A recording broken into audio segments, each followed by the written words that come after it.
ونصلي على رسول الكريم أما بعد أعوذ بالله من الشيطان الرجيم من حمزه ونفخه ونفثه بسم الله الرحمن الرحيم قال الله تبارك وتعالى في كلامه المجيد والفرقان الحميد لقد من الله على المؤمنين إذ بعث فيهم رسولا من أنفسهم يتلو عليهم آياته ويزكيهم ويعلمهم الكتاب والحكمة وإن كانوا من قبل لفي ضلال مبين۔ اللہ رب العالمین کی حمد و ثنا، کبریائی بڑائی، تعریف و توصیف، حمد و صفاس کہ اللہ رب العالمین نے ہمیں اس دار فانی کے اندر پیدا فرمایا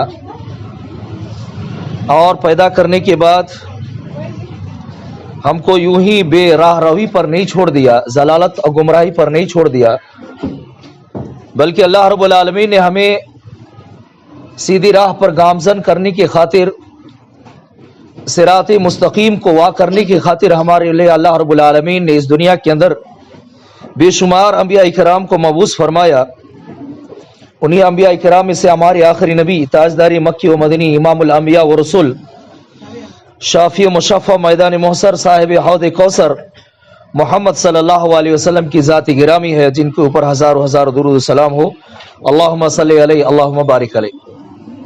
معزز طلبہ، اساتذہ کرام، معلمات، مدرسات، میں نے قرآن کی ایک آیت آپ لوگ کے سامنے تلاوت کی ہے۔ سب سے پہلے آیت کریمہ کا ترجمہ سن لیں کہ اللہ رب العالمین قرآن کے اندر ارشاد فرما رہا ہے، لقد من اللہ علی المؤمنین اذ بعث فیہم رسولا من انفسہم۔ تحقیق کہ ہم نے مومنوں کے اوپر، مسلمانوں کے اوپر احسان کیا ہے جب ہم نے انہی میں سے ایک رسول کو بھیجا۔ یتلو علیہم آیاتہ، وہ رسول ان کے اوپر ہماری آیات کو تلاوت کرتا ہے، ویزکیہم، اور ان کا تزکیہ کرتا ہے، پاک کرتا ہے، ویعلمہم الکتاب والحکمہ، اور ان کو کتاب اور حکمت کی تعلیم دیتا ہے، وَإِن كَانُوا مِن قَبْلُ لَفِي ضَلَالٍ مُبِينٍ، اور وہ لوگ اس سے پہلے کھلی ہوئی گمراہی میں تھے۔ یہ آیت کریمہ کا ترجمہ ہے۔ عزیز طلبہ، آپ لوگوں کے سامنے سیرت رسول کے اوپر بات چل رہی تھی۔ دیکھیے اس آیت میں اللہ رب العالمین نے اللہ کی نبی کی بعثت کو ہمارے لیے احسان قرار دیا ہے کہ ہم نے مومنوں پر احسان کیا ہے نبی کو بھیج کر کے۔ اس آیت کریمہ کی تفسیر میں بتلاتے ہیں علماء کرام، مفسرین کرام، کہ اللہ رب العالمین نے انسان کے لیے دنیا کے اندر جتنی بھی چیزیں ہیں ساری چیزوں کو پیدا کیا ہے، آسمان کو، زمین کو، جانوروں کو، پرندوں کو، چرندوں کو، ہر چیز کو اللہ رب العالمین نے انسان کے لیے پیدا کیا ہے۔ لیکن اللہ رب العالمین نے کہیں پر یہ نہیں کہا کہ ہم نے انسان کے اوپر احسان کیا ہے، یا تو مومنوں کے اوپر کیا ہے، احسان کیا ہے۔ لیکن جب اللہ کے نبی صلی اللہ علیہ وسلم کی بعثت ہوئی، اللہ کے نبی صلی اللہ علیہ وسلم کی پیدائش ہوئی، تو اللہ رب العالمین نے کہا کہ ہم نے مومنوں کے اوپر احسان کیا ہے۔ کیوں؟ اس وجہ سے کہ ایک مومن کے لیے، ایک مسلمان کے لیے سب سے بڑی نعمت جو ہے اس دنیا کے اندر اللہ کا دین ہے۔ اس سے بڑی نعمت کوئی نہیں ہو سکتی ہے۔ اللہ رب العالمین نے جو ہم کو دین دیا ہے، جو شریعت دی ہے، جو اللہ رب العالمین کے نزدیک سب سے زیادہ پسندیدہ دین، دین اسلام ہے، وہ دین اللہ رب العالمین نے دیا ہے۔ یہ سب سے بڑی نعمت ہے اللہ رب العالمین کی، اور اس نعمت کو اللہ کے نبی صلی اللہ علیہ وسلم کے ذریعے سے ہم کو ملا ہے۔ تو اس وجہ سے اللہ رب العالمین نے کہا کہ ہم نے رسول کو بھیج کر کے تمہارے اوپر ایک بہت بڑا احسان کیا ہے۔ اللہ کے نبی صلی اللہ علیہ وسلم کی سیرت کے تعلق سے بات چل رہی تھی۔ اللہ کے نبی صلی اللہ علیہ وسلم کہاں پیدا ہوئے تھے؟ مکہ میں پیدا ہوئے تھے۔ کس تاریخ کو پیدا ہوئے تھے؟ بعض لوگوں نے کہا 9 ربیع الاول کو، بعض لوگوں نے کہا 12 کو، بعض لوگوں نے کہا 8 کو، یعنی کوئی حتمی تاریخ اس کے بارے میں نہیں ہے کہ اسی تاریخ کو اللہ کے نبی صلی اللہ علیہ وسلم پیدا ہوئے تھے۔ لیکن دن کے بارے میں معلوم ہے۔ کس کے بارے میں؟ کون سے دن پیدا ہوئے تھے؟ پیر کے دن۔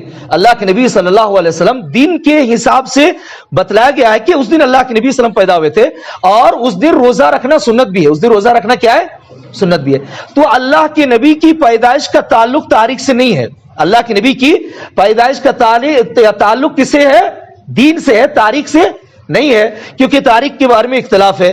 12 تاریخ کو، 9 تاریخ کو، 8 تاریخ کو اللہ کے نبی صلی اللہ علیہ وسلم پیدا ہوئے۔ کہاں پر پیدا ہوئے؟ مکہ میں پیدا ہوئے۔ اللہ کے نبی صلی اللہ علیہ وسلم کو سب سے پہلے ان کی ماں نے ان کا نام رکھا، کیا نام رکھا تھا ان کی ماں نے؟ احمد۔ اور ان کے دادا اللہ کے نبی صلی اللہ علیہ وسلم کو لے کر کے گئے حرم شریف پہ اور اللہ سے دعا کی اور انہوں نے نام رکھا. کیا نام رکھا تھا؟ اللہ کے نبی صلی اللہ علیہ وسلم کے پیدا ہونے کے وقت ان کے والد زندہ تھے؟ نہیں تھے، ان کا انتقال ہو چکا تھا. اللہ کے نبی صلی اللہ علیہ وسلم یتیم کی حالت میں کیا ہوئے تھے؟ پیدا ہوئے تھے. اس کے بعد اللہ کے نبی صلی اللہ علیہ وسلم کو ابو لہب کی ایک لونڈی تھی جس کا نام کیا تھا؟ کیا نام تھا؟ سویبہ. آمینہ تو ان کی امی کا نام تھا. سویبہ اس کا نام کیا تھا؟ سویبہ تھا. اس نے اللہ کے نبی صلی اللہ علیہ وسلم کو دودھ پلایا. اس کے بعد میں نے یہ واقعہ بتلایا تھا کہ عرب کے اندر یہ ماحول تھا کہ جب بچہ چھوٹا رہتا پیدا ہوتا تو اس کو دیہاتوں میں بھیج دیا جاتا تھا. وہاں پر فصیح عربی بولی جاتی تھی، فصاحت اور بلاغت میں کے ساتھ عربی بولی جاتی تھی. تو عربی زبان ٹھوس ہونے کے لیے اسی طریقے سے دیہاتوں کی آب و ہوا کیا ہے اچھی رہتی تھی. تو آب و ہوا اچھی رہنے کی وجہ سے صحت اور تندرستی کے اندر متاثر ہوتا اور صحت اور تندرستی بڑھتی. اس وجہ سے لوگ کیا کرتے تھے؟ اپنے بچوں کو دیہات میں بھیج دیا کرتے تھے اور وہاں سے داعیہ آتی تھی، یعنی دودھ پلانے والی عورتیں آتی تھی اور لے کر کے جاتی تھی. تو اللہ کے نبی صلی اللہ علیہ وسلم کو کون لے کر کے گئی تھی؟ حلیمہ سعدیہ. ان کا نام کیا تھا؟ حلیمہ سعدیہ. حلیمہ کا واقعہ میں بیان کر رہا تھا کہ حلیمہ سعدیہ جب وہ اپنی قافلے کے ساتھ یعنی اپنی گاؤں بستی والوں کے ساتھ عورتوں کے ساتھ آ رہی تھی تو ان کے پاس ایک کمزور اونٹنی تھی، ایک کمزور گدی تھی، اس کے اوپر بیٹھ کر کے آ رہے تھے وہ. اور جو اونٹنی تھی دودھ نہیں دیتی تھی اور ان کے ساتھ میں اللہ کے نبی صلی اللہ علیہ وسلم کے ساتھ میں ایک بچہ تھا حلیمہ سے، جو چھوٹا بچہ تھا، رات بھر دودھ کے لیے بھوک پیاس سے روتا تھا.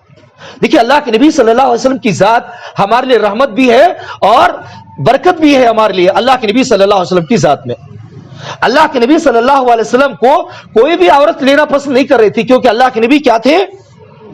یتیم تھے. اللہ کے نبی کیا تھے؟ یتیم تھے. تو ان عورتوں کو یہ آس لگی رہتی تھی کہ یتیم ہے کون پیسہ دے گا، اس وجہ سے کوئی اللہ کے نبی صلی اللہ علیہ وسلم کو لینے کے لیے تیار نہیں ہوئے. آخر میں حلیمہ نے کہا اپنے شوہر سے کہ ہم چلو اسی یتیم بچے کو اٹھا لیتے ہیں، اللہ رب العالمین نے چاہا تو اس کے ذریعے سے ہم کو برکت عطا فرمائے گا. چنانچہ حضرت حلیمہ سعدیہ اپنی زبان سے بیان کرتی ہے کہ میں نے محمد صلی اللہ علیہ وسلم کو اللہ کے نبی کو اٹھا لیا. جیسے ہی خیمے کے اندر لایا، اللہ کے نبی صلی اللہ علیہ وسلم کے ساتھ میں جو بچہ تھا ان کے ساتھ رات بھر روتا تھا. میرے سینے میں اتنا دودھ آیا کہ دونوں پیے، اللہ کے نبی صلی اللہ علیہ وسلم بھی پیے اور وہ بچہ بھی پیا اور دونوں آرام سے کیا ہو گئے؟ سو گئے. حضرت حلیمہ فرماتی ہیں اس سے پہلے کبھی بھی ہم لوگ ایک رات آرام سے سو نہیں پاتے تھے. ادھر ہمارے شوہر اونٹنی کو دودھ دینے کے لیے گئے تو وہاں پر دیکھ رہے ہیں کہ اونٹنی کا تھن بھرا ہوا ہے اور دودھ سے کیا ہے لبریز ہے. چنانچہ وہ دو کر کے لائے اور ہم دونوں میاں بیوی پی کر کے کیا ہے آرام سے سو گئے. میرے شوہر صبح ہوتی ہے، میرے شوہر کہتے ہیں اے حلیمہ قسم خدا کی تم نے ایک بابرکت روح عطا فرمائی ہے، ایک بابرکت روح تم نے لی ہے، اللہ رب العالمین اس کے ذریعے سے ہم کو برکت عطا فرمائے گا. اس کے بعد حضرت حلیمہ سعدیہ کہتی ہے پھر ہم لوگ مکہ سے جانے لگے اپنے بستی کی طرف. تو جس گدی کے اوپر میں بیٹھ کر کے آئی تھی، جس کی وجہ سے سارے قافلے والے تنگ ہو چکے تھے، جو چل نہیں رہی تھی، تھوڑا سا چلتی تھک جاتی تھی، اب وہی گدی کے اوپر جیسے ہی میں سوار ہوئی بھاگنے لگی. کیا ہونے لگی؟ بھاگنے لگی. یہاں تک کہ میرے خاندان کی عورتیں کہنے لگی اے ابو زویب کی بیٹی ہمارے اوپر رحم فرما، تھوڑا آہستہ چل، تھوڑا آہستہ چل. چنانچہ اس کے بعد حلیمہ سعدیہ کہتی کہ ہم لوگ اپنے بستی میں چلے گئے، بنو سعد میں چلے گئے. وہاں پر فرماتی ہیں کہ بنو سعد کی جو بستی تھی، کھیڑا جو تھا، بالکل وہ بستی قحط زدہ تھی، یعنی وہاں پر پانی کا نام و نشان نہیں تھا اور ہماری بکریاں وہاں پر چرنے کے لیے جاتی تھی اور خالی پیٹ آتی تھی، دودھ وغیرہ نہیں ہوتا تھا ہمارے بکریوں سے. حضرت حلیمہ فرماتی ہیں کہ جب ہم لوگ اپنی بستی میں گئے، وہاں پر جانے کے بعد میری بکریاں چرنے کے لیے جانے لگی تو پیٹ بھر کر کے چر کے آتی تھی اور بے شمار دودھ دیا کرتی تھی. ہم لوگ آرام سے زندگی گزارنے لگے. یہاں تک کہ میرے گاؤں کی، میرے بستی کی دوسری عورتیں کہنے لگی اپنے چرواہا سے کہ اے کم بختو، تم لوگ وہیں پر جا کر کے بکریاں چراؤ جہاں پر ابو زویب کی بیٹی کی چرواہا بکریاں چراتا ہے، وہیں پر لے جا کر کے چراؤ. چنانچہ وہ لوگ کیا کر لگے، جہاں پر میری بکریاں چرتی تھی وہیں پر لے جا کر کے وہ لوگ بھی چرنے لگے. لیکن ان کی بکریوں کے پیٹ خالی رہتے تھے اور میرے بکریوں کے پیٹ بھر کر کے آتے تھے. یعنی اللہ کے نبی صلی اللہ علیہ وسلم کو اخذ کرنے کے بعد، اللہ کے نبی صلی اللہ علیہ وسلم کو لینے کے بعد دیکھیے اس کی زندگی میں کتنی برکت آ رہی ہے، کتنی اللہ رب العالمین کی رحمت پیدا ہو رہی ہے. چنانچہ حضرت حلیمہ سعدیہ فرماتی ہیں کہ اس طریقے سے اللہ کے نبی صلی اللہ علیہ وسلم کی وجہ سے بے شمار برکتیں ہمارے پاس آئیں اور ہم لوگ آسودہ حال ہو کر کے رہنے لگے. یہاں تک کہ اللہ کے نبی صلی اللہ علیہ وسلم کی عمر کتنے سال ہو گئی؟ 2 سال ہو گئی. اس کے بعد میں نے اللہ کے نبی صلی اللہ علیہ وسلم کا دودھ کیا کر دیا؟ چھڑوا دیا. تو 2 سال تک مدت رضاعت ہے. 2 سال کے بعد دودھ کیا ہے؟ بچوں کو چھڑا دینا چاہیے. یہ کیا ہے؟ سنت طریقہ ہے. تو اللہ کے نبی صلی اللہ علیہ وسلم کو دودھ چھڑا دیا گیا. اس کے بعد حضرت حلیمہ سعدیہ فرماتی ہیں کہ دوسرے بچے کے مقابلے میں اللہ کے نبی صلی اللہ علیہ وسلم زیادہ بڑے ہو رہے تھے اور تندرست بھی تھے اللہ کے نبی صلی اللہ علیہ وسلم. چنانچہ حضرت حلیمہ سعدیہ کہتی ہیں کہ 2 سال تک رہنا تھا, اس کے بعد پھر واپس کرنا تھا ان کی امی کے پاس. میں اللہ کے نبی صلی اللہ علیہ وسلم کو لے کر کے مکہ آئی, لیکن مکے میں اس وقت کچھ وبا پھیلی ہوئی تھی, کچھ بیماری پھیلی ہوئی تھی, اور انہوں نے حلیمہ سعدیہ کی یہ خواہش تھی کہ اللہ کے نبی اور کچھ سال میرے پاس رہیں. ان کی بھی یہ خواہش تھی. چنانچہ انہوں نے ان کی ماں سے بات کی کہ آمینہ, ہم اس بچی کو اور رکھنا چاہتے ہیں اور یہاں پر تو وبا پھیلا ہوا ہے, ہو سکتا ہے اس کو نقصان ہو, اللہ کے نبی کو غضب پہنچے, نقصان پہنچے, تو میں ان کو لے جانا چاہتی ہوں. چنانچہ حضرت آمینہ کیا ہو گئی؟ تیار ہو گئی, اور انہوں نے حلیمہ سعدیہ کے ساتھ کیا ہے؟ اللہ کے نبی صلی اللہ علیہ وسلم کو بھیج دیا. تو اس طریقے سے مدت رضاعت ختم ہونے کے بعد بھی اللہ کے نبی صلی اللہ علیہ وسلم 4 سال تک حضرت حلیمہ سعدیہ کے یہاں پر رہے اللہ کے نبی صلی اللہ علیہ وسلم. ایک واقعہ ہوا 4 سال میں. جب اللہ کے نبی صلی اللہ علیہ وسلم کی عمر 4 سال کی تھی تو ایک واقعہ, بڑا واقعہ ہوا.